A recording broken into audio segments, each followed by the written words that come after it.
Pierwszy.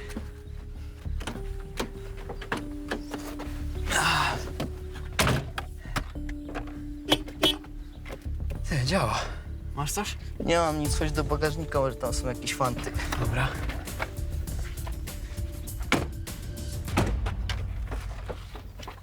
O O kurwa. chuj!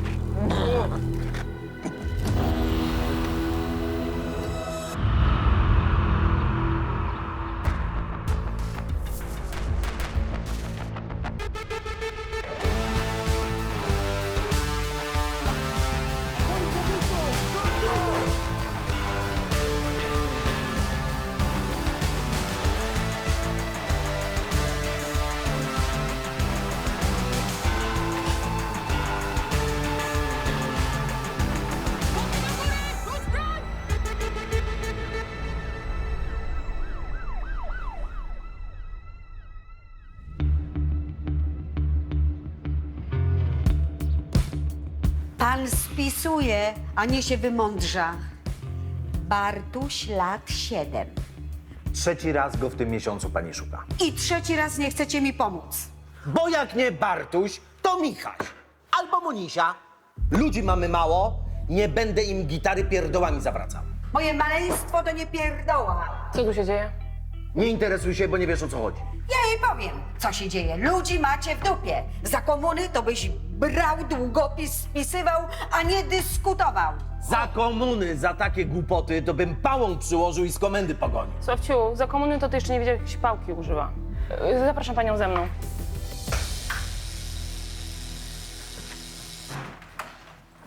Proszę. Pani Różo, ja przepraszam za kolegę.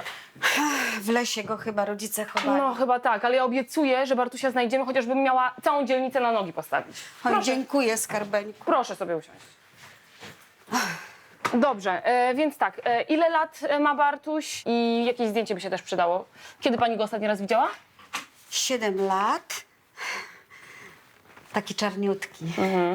W sensie brunet, tak? Ostatni raz, co go widziałam, to robił kubkę na trawniku przed marketem. Ale ja oczywiście sprzątnęłam po nim i wtedy mi zniknął. Jeszcze raz. Robił kubkę na trawniku. Bo to jego ulubione miejsce na osiedlu. Bartusia ulubione miejsce na robienie kupy? No tak, to lepiej niż Michaś. Z nim to muszę do lasku dymać. 20 minut z buta. A ma pani zdjęcie? Tak, tak, już. Już, tak. To jest Bartuś, Michaś i malutka Monisia.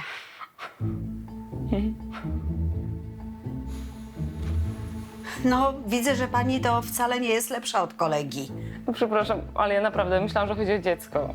Ale Bartuś to dla mnie jak dziecko jest, ale dla was to taki kundel zapchlony to jest nie wart, żeby palcem ruszyć.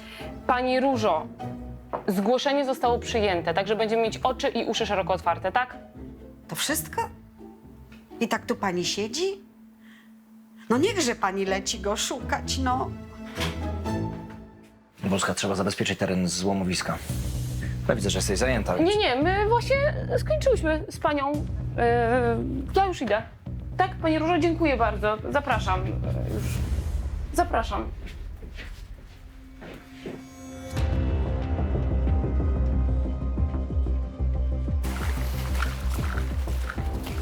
Dziewczyna wygląda na 30 lat. Dobrze wygląda, zadbana. Nie ma dokumentów, nic, co pozwalałoby ją zidentyfikować. I co? Stężenie pośmiertne zaczęło już puszczać, czyli zgon nastąpił około 70 godzin temu. Czyli co, leży tu 3 dni? Nie, ciało zostało przeniesione. Czyli to nie stało się tutaj, nie tu konkretnie. Czyli ciało zostało podrzucone razem z samochodem. Tym wam nie pomogę. Mogę wam tylko powiedzieć, czy ciało w ogóle zostało przeniesione. Ale nie kiedy dokładnie, ani ile razy. A przyczyna zgonu? Obrażenia są dość rozległe. Pobicie, upadek z dużej wysokości lub wypadek komunikacyjny. Dokładnie ustalę podczas sekcji. A motyw seksualny? Na razie na to nic nie wskazuje. Sekcja wykaże. Dobra. Nasi zrobią jeszcze parę zdjęć, zbiorą inne dowody. Będziesz mógł ją zabierać. No dobra, to jaki teren mam zabezpieczać? Na moje oko. Całe złomowisko.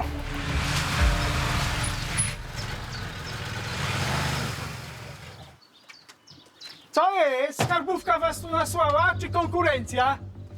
Makarski sukinsyn już mi raz podrzucił skradzione auto. Tu nie wolno wchodzić. Ja sobie świni nie dam podrzucić. Zadepcze nam dowody, zrób coś z tym.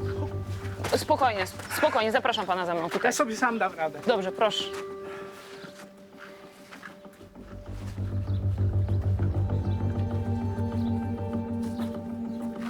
Wszystko w porządku? Co pani mówi? Tam leży trup, a pani mnie pyta, czy wszystko w porządku? W porządku. Oczywiście, że nie było w porządku. Co durne pytanie. Ta kobieta była niewiele starsza ode mnie, miała swoje życie. Może rodzinę, dzieci, plany na przyszłość i to wszystko zostało brutalnie przerwane. Niech pan mi da tę zapalniczkę. Nie działa, będzie pan zdrowszy. Ma pan tu monitoring? Ktoś się mógł dostać na teren, może podrzucił to ciało do samochodu.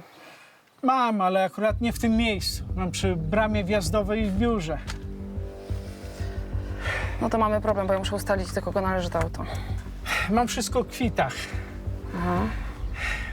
Jedna firma mi 2 razy w tygodniu przywozi auta do kasacji. Rozumiem, pan zagląda do tych aut? Ja nie, ale mój pracownik zagląda, bo nieraz ludzie zostawiają różne rzeczy, no i zwierzęta potrafią spać. Szkoda tych zwierząt. No, a pracownik jest teraz, to z nim też będę musiała porozmawiać. Będzie o 12:00. Dobra. A jak długo tutaj stoi to auto? 2-3 dni. Będę potrzebowała namiarów na tę firmę od autoskupu.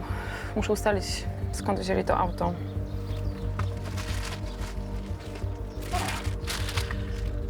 Pani sobie poszuka, bo ja nie wziąłem okularów.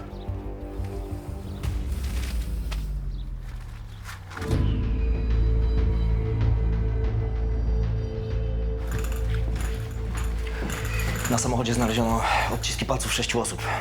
Wrzuć to do bazy, może coś wyskoczy. Tak, dobrze. Dobrze, bardzo dziękuję. To czekam. Dzwonią do tej firmy, co przywiozło to auto na złomowisko. Dobra, ale teraz priorytetem jest ustalenie tożsamości denatki. No tak, siedzę ciągle w tej bazie zaginionych. I? Nic, zupełnie nic. Nie wiem, może wrzucę faktycznie teraz te odciski, denatki, to może pojawią się jakieś... Ty. Ale czekaj, chyba mam, zobacz. Podobna. No. Marta Barańska, 32 lata. Narzeczony zgłosił jej zaginięcie 3 dni temu. Mamy namiar na tego narzeczonego? Jasne. No to jedź tam. Potrzebna nam jak najszybsza identyfikacja. Nie wiem, co jest gorsze, czy zawiadomienie o śmierci, czy prośba o identyfikację zwłok. W tym drugim przypadku bliscy zawsze mają jeszcze nadzieję, że to jest pomyłka. No ale to nie znaczy, że jest im łatwiej. Proszę, zapraszam. I co? Znalazła się Martusia? Bo ja to nawet taki głupi sen miałem, że walnęła się w głowę, miała amnezję, nie pamiętam jak ma na imię, wie pani, taki klasyk filmów romantycznych. Panie Marku, znaleźliśmy kogoś bardzo podobnego do Marty i będziemy potrzebowali pańskiej pomocy W czym? w identyfikacji ciała. Co? Nie, to...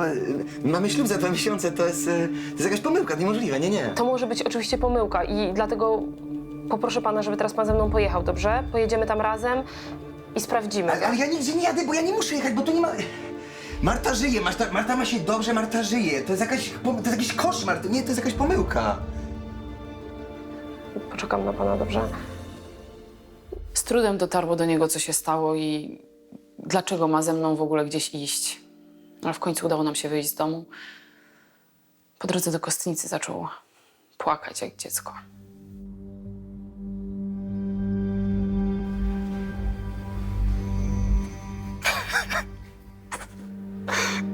Marta. Bardzo mi przykro. Dobrze, chodźmy.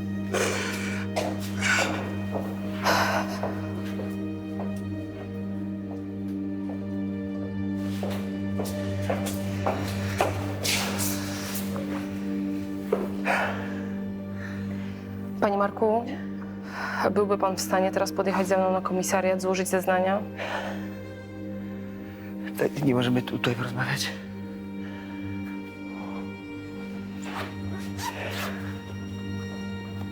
Dobrze, to kiedy pan widział panią Martę po raz ostatni?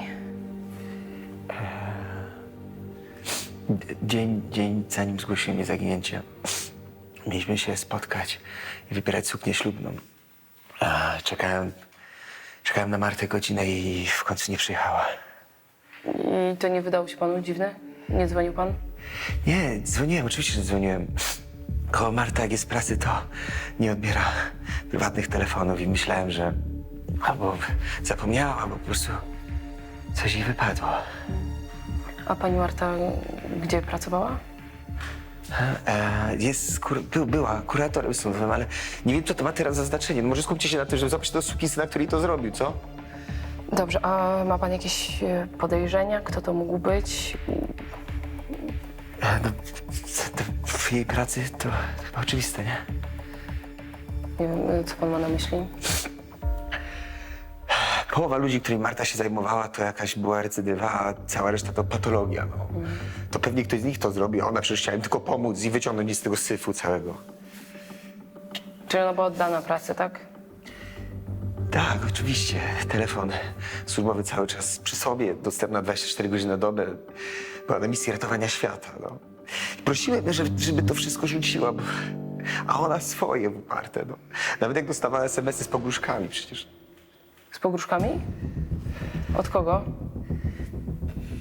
Nie wiem, trochę tego było. Ostatnio od tego nowego, co to siedział za zabójstwo. Ale nie pamiętam, jak się nazywa. Tak, to był ważny trop, który pokazał też, jaką idealistką była zamordowana kuratorka. Nie robiła afer, myślała, że sama sobie ze wszystkim poradzi. Ten trop potwierdził też raport do przełożonych oraz treści SMS-ów, które dostaliśmy od operatora sieci.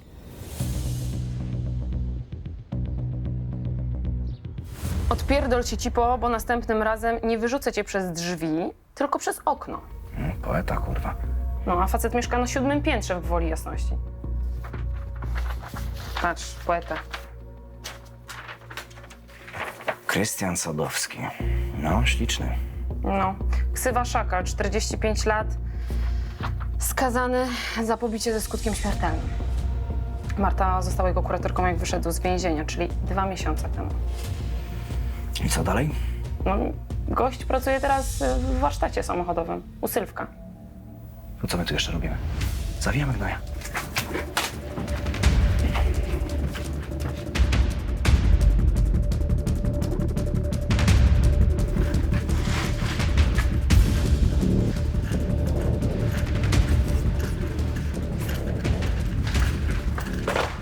Cię kopnę, kurwa, zaraz.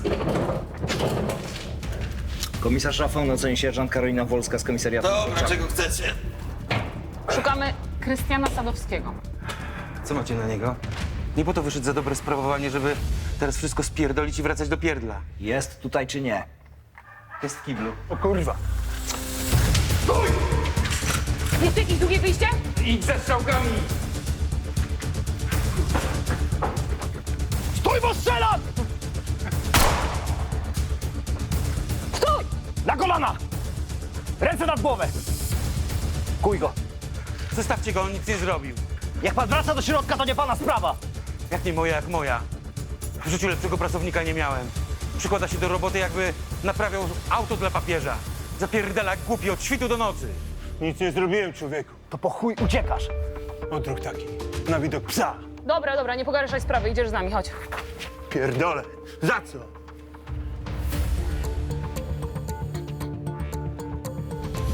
Jebane pały. To się skup. Kiedy ostatnio widziałeś Martę Barańską? A co z nią? No ty powinieneś wiedzieć najlepiej. Nic nie wiem. Coś jej się stało? Dobra, przestań ściemniać. Wiemy, że ją zajebałeś. Znaleźliśmy ciało. Marta nie żyje? O kurwa. Niech pan odpowie na pytanie, kiedy ostatni raz widział pan Martę Barańską? W życiu bym jej krzywdy nie zrobił. Przysięgam wam. Super dziewczyna. Dobra dla mnie była. Traktowała mnie jak człowieka, a nie jak śmiecia. Ta? To dlatego te SMS takie śliczne pan jej wysyłał, że ją przez okno wyrzuci? To? Nie, to była pomyłka. Jezus, ludzie, to do mojej byłej ślubnej miało być. Ale numery popierdoliłem. Skapowałem się 2 dni później i od razu zadzwoniłem do Marty. Przeprosiłem ją, zadzwoniłem. Pani mi chyba wierzy, co nie? To była nieudolna obrona, bo zamordowana kuratorka napisała o tym SMS-ie w sprawozdaniu, ale o przeprosinach już nie. To jednak nie miało żadnego znaczenia, bo okazało się, że szakal ma alibi. Całe popołudnie i wieczór, kiedy zginęła kuratorka, przesiedział w świetlicy parafialnej. Nawrócił się, jak był w więzieniu. No, Polska, dobrze, że jesteś. Przyszedł wstępny raport od patologa. Śmierć nastąpiła z powodu urazu wielonarządowego, najprawdopodobniej wskutek potrącenia przez pojazd mechaniczny. Czyli ktoś ją potrącił i przeniósł ciało na złomowisko, tak? Czyli to mógł być po prostu wypadek. Albo celowe działanie. Technicy cały czas sprawdzają ciało i ubranie w poszukiwaniu fragmentów auta. Odprysków lakieru, fragmentów lamp, czegokolwiek. No tak, ale my nie mamy nic. Nic. Nie mamy podejrzanego, nie mamy motywu, nie mamy narzędzia zbrodni. Przeszukaliśmy mieszkanie i biuro denatki. I co? I nic. Czekamy jeszcze na przeszukanie auta, ale narzeczony mówi, że zgubił kluczyki. No to musimy chyba znaleźć jakiegoś magika, który nam otworzy to auto, tak? Przyjedzie magik z komisariatu na Lipskiej za 3 albo 4 dni. Świetnie. Musimy na wszystko czekać. Na otwarcie auta musimy czekać, na techników, którym się nie chce pracować, musimy czekać. A ty co, będziesz sobie teraz tak siedział, tak? I pił tę kawkę. Luz. A z jakiej ty się choinki urwałaś, co? Witamy w polskiej policji. Nie ma pieniędzy, nie ma ludzi i na wszystko zawsze się kurwa czeka. Wolska, ktoś do ciebie. Przystojniak. Teraz nie mogę. Ale mówi, że to pilne w sprawie tej zabitej kuratorki.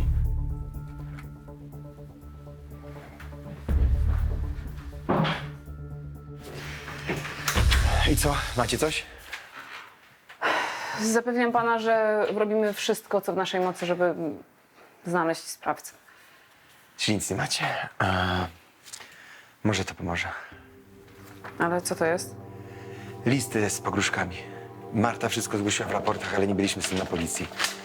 Może gdybyśmy wtedy tego nie zbagatelizowali, to jeszcze by żyła. Dziękuję panu bardzo, to jest naprawdę pomocne. Czy jak czegokolwiek się dowiecie, to... Tak, to od razu dam panu znać, dobrze? Dziękuję. Dziękuję. Dziękuję. Lektura tych listów była przygnębiająca, ale nie dawała nam żadnego nowego tropu. Rafał wysłał ludzi, żeby sprawdzili okoliczne warsztaty samochodowe, bo w końcu Marta została śmiertelnie potrącona. No ale to trwało, ja nie chciałam już dłużej czekać. Wpadł mi do głowy pewien pomysł, jak to przyspieszyć.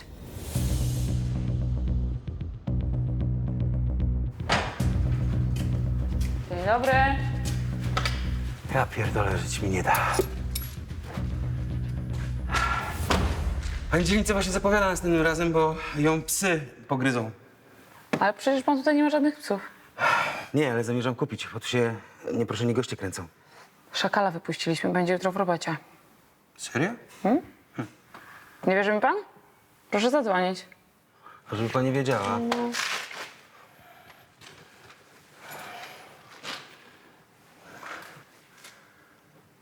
To ja. No, psy cię wypuściły? A będziesz jutro w robocie? Hej, git. Nara. No, zadowolony? Zadowolony to ja będę. Jak przestaniecie mnie tu kurwa nachodzić i o te roboty odciągać. Panie Sylwku, to nie jest koncert życzeń. Mam pytanie. Pojawiło się tu jakieś auto ze stłuczki w przeciągu 3 dni?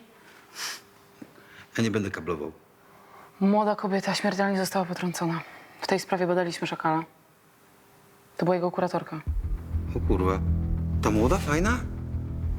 A szakal mówi, że w porządku siksa. Znał ją pan? A raz widziałem, z łóżka bym nie wygonił, nie? Pani świeci nad jej duszą. Co z tym autem? Ja mówiłem, ja blacharki nie robię, nie mam kim. No, ale jakby gdzieś tam... No dobra, jak cię coś uszobię. No. Dziękuję. Panie Sylwku, a jeszcze takie pytanie małe. Dałby pan radę otworzyć samochód bez kluczyka? Pani dzielnica chyba ochujała. Pani mi to przestępstwa namawia? Pytam grzecznie.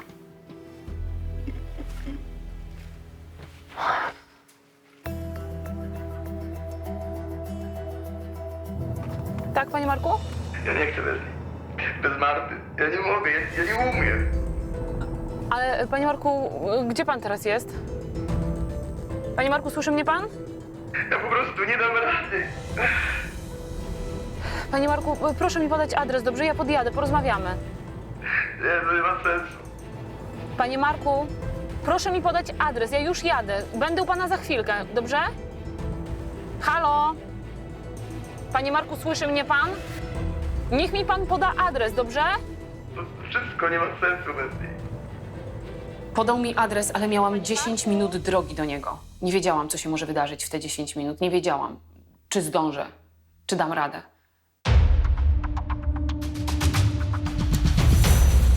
Panie Marku? Panie Marku! Niech pan tego nie robi, dobrze?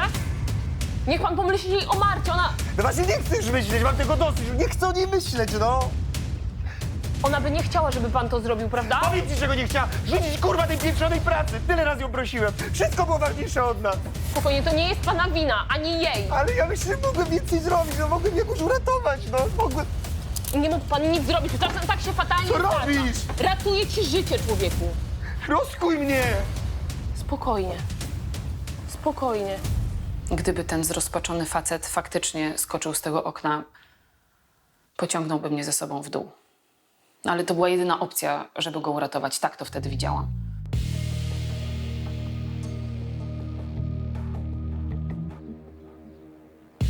Ty jesteś naprawdę pierdolnięta, wiesz? Uratowałam faceta przed samobójstwem. O co ci chodzi? Narażając własne życie, przecież gdyby ten facet skoczył, to by cię pociągnął razem ze sobą. Narażamy życie codziennie, taka robota, nie?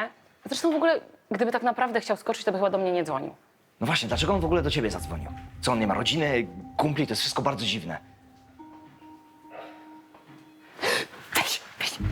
Słuchaj mnie, ona nie może mnie zobaczyć, ja nie chcę dzisiaj z nią rozmawiać. To jest ta wariatka od Bartusia? Tak, idziemy w lewo. No chodź. Co? Jeszcze. Jezu, w ogóle, co ja robię? Dzień dobry, pani Różo. Dzień dobry. Mówiłem? Jesteś pierdolnięta.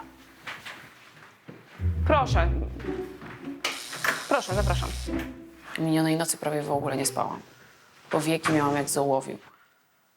Ale nie chciałam zachowywać się jak Rafał. On na pewno by olał tę starszą panią. I dzisiaj pani to znalazła w skrzynce, tak? No, nie wiem, czy dzisiaj, bo wnuczek do skrzynki chodzi. On odbiera listy i mi czyta, bo ja już mam bardzo słaby wzrok. Żądamy okupu za Bartusia. No, mistrz ortografii to tego nie pisał. Nie rozumiem. Straszne byki ortograficzne. Wnuczek pani nie powiedział? No może nie zwracał wnuczek uwagi na ortografię, tylko na treść. Jak nie dostaniemy okupu, porwiemy Michasia i Monisię i sprzedamy na futro.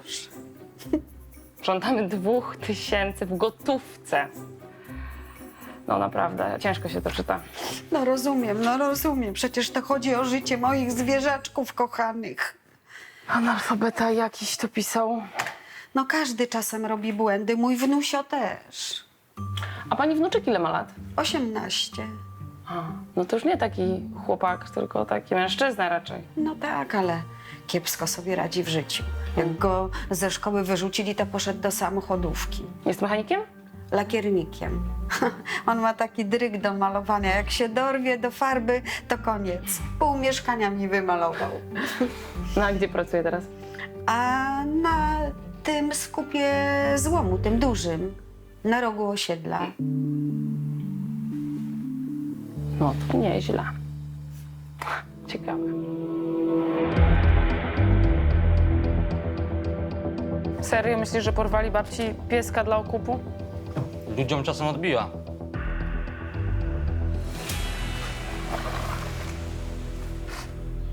Ja pierdykam, nie wierzę. Że listę zakupów sobie spisałem? To ty napisałeś to żądanie okupu, prawda? Pani odbiło? Chłopie, te same błędy, to samo pismo. Nawet ta sama kartka. O,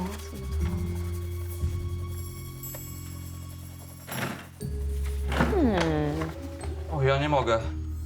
Jak to pani zrobiła? to chyba mamy. Przestępcę. To było niewiarygodne. no ale jednak możliwe. Żeby wnuczek szantażował własną babcię. Starszą, schorowaną, niedowidzącą, lekko zwariowaną na punkcie swoich psiaków, poczciwą kobietę. No naprawdę, serca gówniarz nie miał.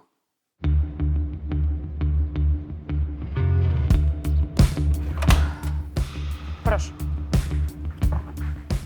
Usiądź sobie tam.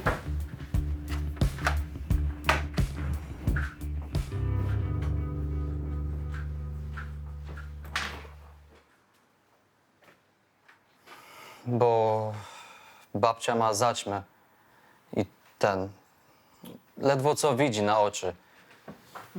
Nie może czytać, ale kasę woli bulić na te darmozjady, co tylko srają i szczekają. A ty byś chciał, żeby buliła hajs na ciebie, tak? Żeby operację oczu se zrobiła, ale jej szkoda hajsu. Ale nie rozumiem, co to ma wspólnego z okupem. No powiedz, na co chciałeś te pieniądze? Na wódkę, na dragi, na co chciałeś? Co pani gada? Ja nie dla siebie ten hajs chciałem. Operacja kosztuje 5 koła. 3 sam uzbierałem, zostało 2. Babka ma szmal, tylko nie chce go wydać na siebie, więc się wkurwiłem.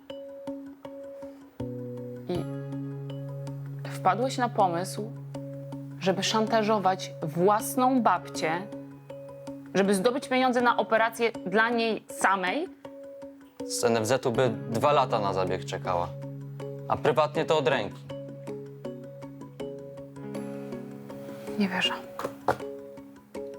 Geniusz i as z ortografii w jednym po prostu. Ty zdajesz sobie sprawę, że to jest wymuszenie i że za to jest paragraf i możesz iść za coś takiego za kraty? Rozumiesz to? Ty myślisz, że babcia będzie zadowolona? Ale za co? Ja tylko list napisałem. Ja chciałem dobrze. Chociaż to wszystko brzmiało niewiarygodnie, to uwierzyłam. Postanowiłam nie nadawać sprawie biegu, a jednocześnie oddać chłopakowi przysługę, żeby sam szybko zarobił te brakujące 2000 na operację. Przy okazji mogłam zrealizować swój wcześniejszy plan.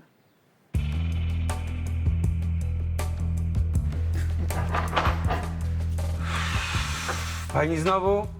Żeby chociaż pani mi raz samochód przyprowadziła, dała zarobić, ale nie. Pani zawsze z gównem jakimś. Nie z gównem, tylko z lakiernikiem. No to ma być lakiernik. Serio malować umiem. I klepać też. Klepać po konia. Chłopak szuka roboty. Chce zebrać na operację dla babci, no. Czy ja mam tabliczkę na zakładzie pomoc dla potrzebujących? Nie, ale ma pan dobre serce. No wczoraj tak bronił pan tego swojego pracownika Krystiana. Aż miło popatrzeć. Ale tak w ciemno chłopaka nie wezmę. Najpierw musi się sprawdzić. To wszystko? No nie do końca. Wiedziałem, kurwa. Pamięta pan, jak wczoraj pytałam, czy może pan ten samochód otworzyć? No. No to przysługa za przysługę. Przyprowadziłam fajnego pracownika. To co pan może dla mnie zrobić?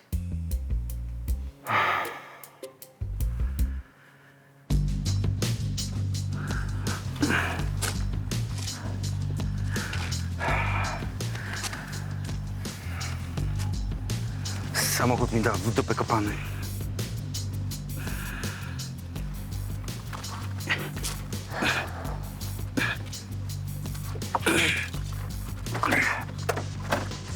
Sprawił, człowiek trochę wyszedł.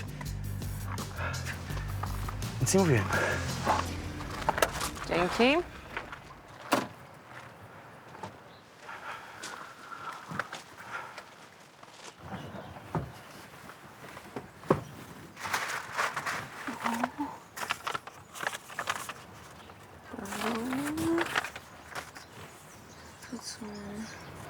O! Wszystkie z tego samego adresu.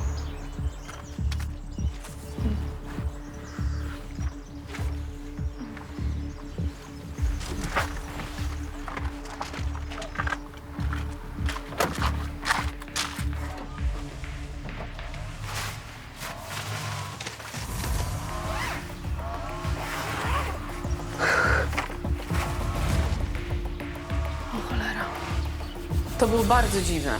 Narzeczony wyraźnie powiedział, że tego dnia, kiedy Marta zginęła, był z nią umówiony w salonie na oglądanie sukien ślubnych. A Marta rzekomo nie dotarła na miejsce. Rafał, dziwna sprawa. To pilne? No, w aucie Marty Barańskiej znalazłam garść biletów parkingowych z tym samym adresem, pod który przywiozłam wczoraj Markę, czyli jej narzeczonego. Jak to z auta Marty Barańskiej? Przecież czekamy na Szpenia. No nie, już to załatwiłam. Dobra, sprawdzę to, okej? Jak to załatwiłam? Czy następnym razem, jak mi się znowu wpierdolisz w kompetencje, możesz do mnie wcześniej zadzwonić i powiedzieć: Rafał, wpierdalam się w kompetencje. Dobra, to nie wszystko. Narzeczony jej twierdzi, że Marta nie pojawiła się na umówionym przez nich spotkaniu w salonie sukien ślubnych, a w jej aucie znalazłam suknię ślubną. Dobra, to musimy pogadać z kimś z tego... No, dzwoniłam już do ekspedientki. I potwierdziła mi. Marek i Marta byli razem w salonie i kupili suknię ślubną. Czyli, że narzeczony kłamał. Dobra, dosyć tej samowolki. Jadę do ciebie. Wyślij mi adres.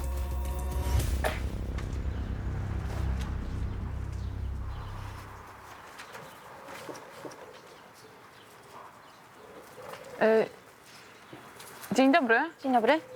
Przepraszam, a pani może mieszka tutaj w tej kamienicy? Tak, a coś się stało? Kojarzy pani może tę osobę? Chyba widziałam ją tu parę razy. A no tak, to dziewczyna Norberta z 3. piętra. Wczoraj to się u niego działo, aż mi małą obudzili. Ale co się działo? Krzyki, awantura jakaś. Już nawet kazałam mężowi zadzwonić na policję, ale ucichło. Norbert to ogólnie taki nie jest. A o której to się mniej więcej działo? 10, 11 jakoś. Wieczorem, tak? Tak. Okej, dziękuję. To nie był zbieg okoliczności, ani żaden przypadek. Marta Barańska, zamordowana kurator, miała chłopaka w bloku, do którego dzień wcześniej przywiozłam jej narzeczonego Marka. I jeszcze ta nocna awantura, to naprawdę nie wróżyło nic dobrego.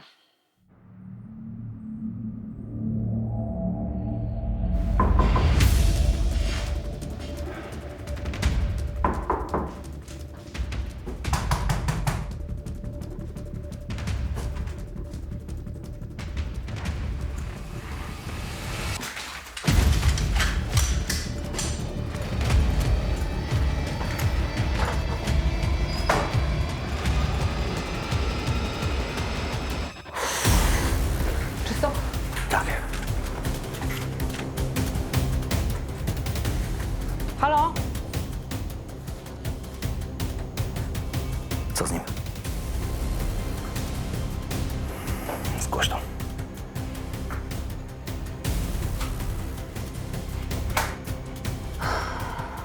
Tu 6, dajcie mi zespół patologa. Mamy kolejny zgon.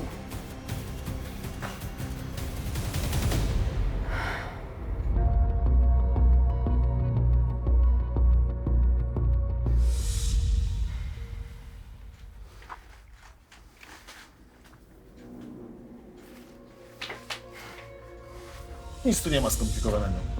Sądząc po plamach opadowych i stężeniu, zgon nastąpił kilkanaście dni temu. Prawdopodobnie uduszenie. Są wyraźne ślady. Rafał, ja tutaj go osobiście wczoraj przywoziłam. W sensie narzeczonego Denatki. On powiedział, że ma tutaj najbliższego kumpla, że się nim zajmie, żeby nie zrobił nic głupiego. No ale nie możemy mieć 100% pewności, że to on. Dlaczego miałby zabijać swojego najlepszego kumpla? No nie wiem. Ktoś tu na pewno walczył. Może coś się pokłócili? Ty. Przecież dla sąsiadki Marta była dziewczyną Norberta, nie Marka. Dobra. Chłopaki zbiorą ślady, a my musimy jak najszybciej pogadać z tym narzeczonym. Jedziemy.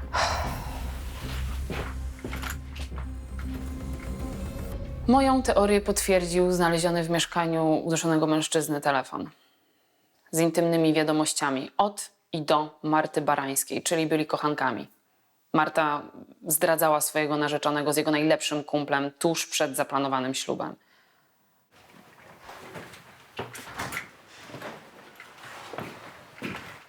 Chyba wyślemy po niego radiowóz, co?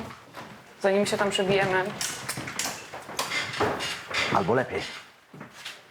Uratowałaś mu życie. Wypłakiwał ci się w ramię. Spotkaj się z nim.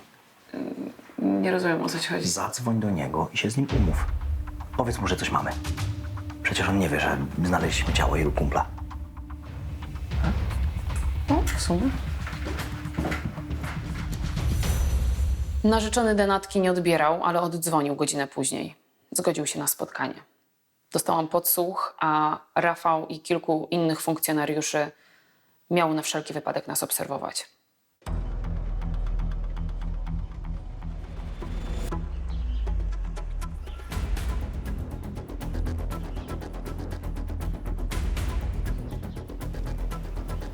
Widzisz go gdzieś? Nie wiem, chyba mnie olał. Miał tu być 15 minut temu. Czekaj. Chyba ktoś idzie w twoją stronę. Gdzie? Nie widzę. O, Co, on jest najebany?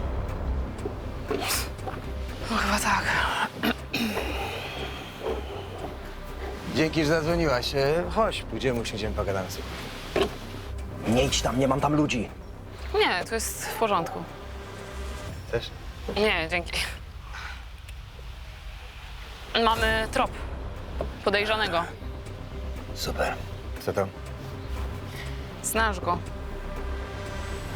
No jak widać, nie aż tak dobrze jak myślałem, skoro to ktoś ode mnie. Ty wiesz, kto to jest? Ładna jesteś, wiesz? Najładniejsza od mojej Marty. Ty byś mi niczego nie odjebali. Dobra, wyjść. Jesteś pijany. A co ty nie powiesz? Słodka idiotka. Lubię takie. Słucham? 3 miesiące, kurwa. 3 miesiące nie zdradzała, nic nie widziałem pod moim nosem. Ale już nie, ja kurwa teraz wszystko widzę. Wszystko.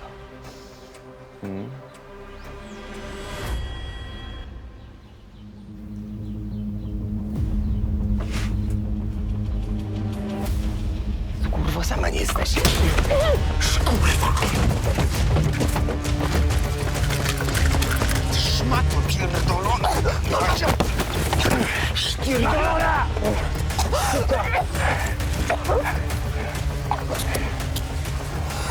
Ręka! Zajmijcie się.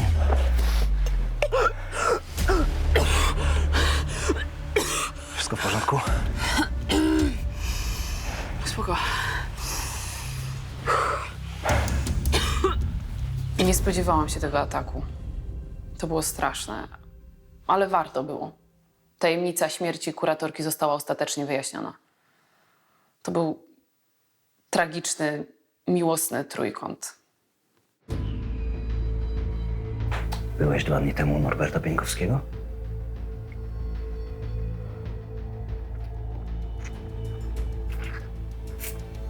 Ale o tym, że rżnął twoją narzeczoną, to wiesz.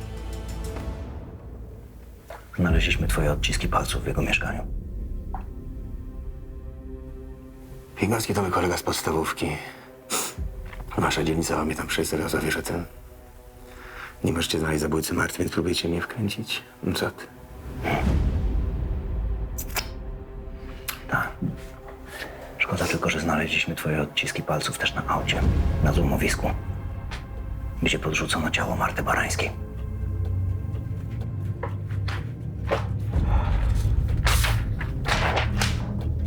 Potrąciłeś ją, bydlaku, autem, a potem zabiłeś swojego najlepszego kumpla.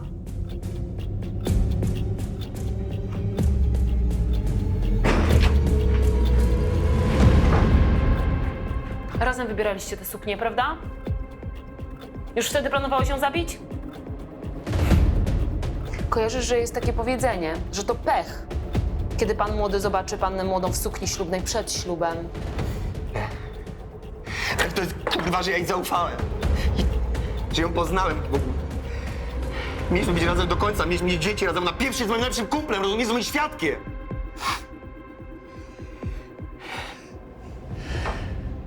Pokłóciliśmy się, bo znalazłem ich pieprzone SMS-y.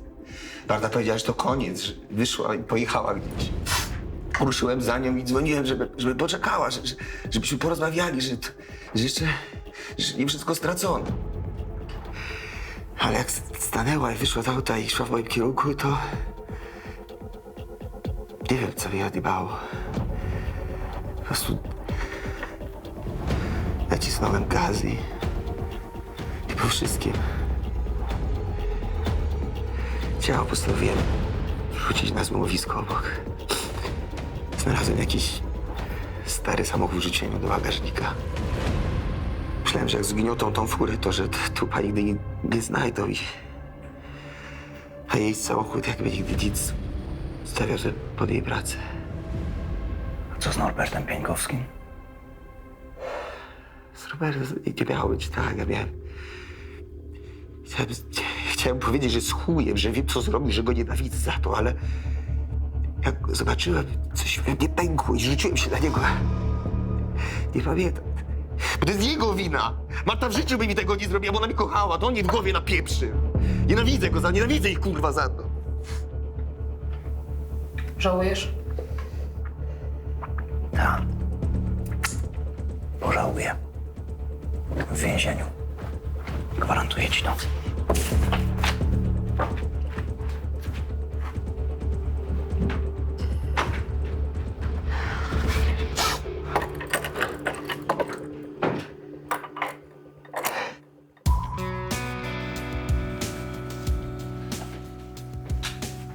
Karolina.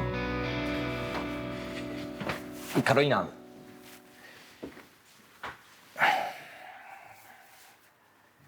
Świetna robota.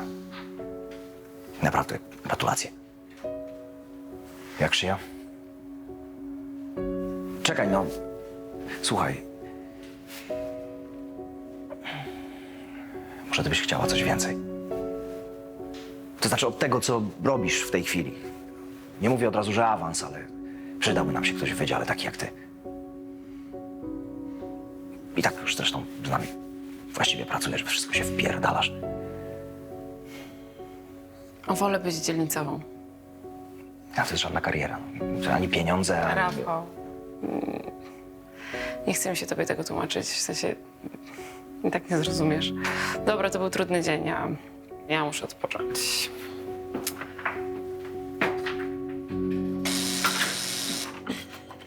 Prędzej mnie kopytami wyniosą do przodu, niż pozwolę mu kręcić z naszą matką. To może jednak będę za gościa trzymał kciuki. Hej, ale o co chodzi? Oddaj mi moją córkę! Ale jaką córkę? Oddaj pani mówię! Porwano dziecko. No, ale to mój Wlusio. Odwiozę pana. Gdzie te łapy, kurwa, spokojnie, gdzie? Kurde, co? Z tymi łapami? Wytrzeźwiej, a ty się jebnie w łeb. Co za potwór może tak zabrać dziecko matce? Ja nie mogę spać, bo ciągle o tym myślę. Taka straszna wiadomość od Matyldy.